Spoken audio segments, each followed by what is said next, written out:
same time, Layla also died on the operating table due to delayed rescue. Before she died, she cried and asked me, "Why did you harm me and your dad?" Anthony's parents believed I was responsible for their son's death. To vent their anger, they stabbed me 18 times. I was rushed to the emergency room. In my coma, I saw Abigail again. But she grinned menacingly and stabbed a knife into my heart. In reality, I also died from a ruptured heart. Until my death, I couldn't understand why following what Abigail said in the dream led to my entire family's demise. When I opened my eyes again, I returned to the day Abigail told me to sell the land. Abigail said to me in the dream, "Eloise, remember. There will be a locust plague this fall. Planting this wheat will be a waste. It's better to cut the seedlings, sell them, and use the money to lease a fish pond. That way, you can make money." Eloise Garcia is my name.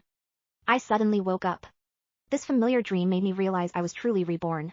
But this time, I don't plan to tell Roman and Layla anything. Instead, I'll just turn over and go back to sleep.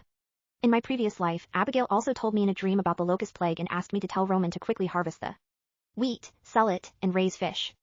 Abigail loved me the most when she was alive, so I trusted her words completely and immediately told Roman about the locust plague.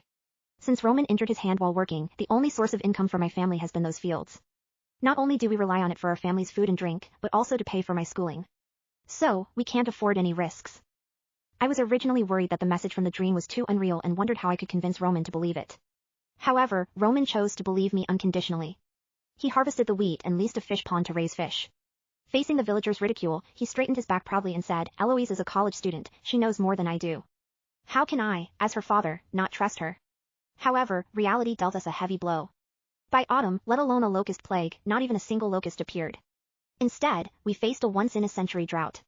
Roman desperately released water to prevent the fish pond from drying up.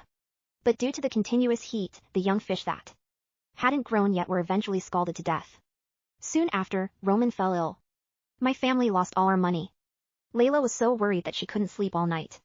But when she saw me, she forced a smile and comforted me, telling me not to blame myself. I deeply regretted it.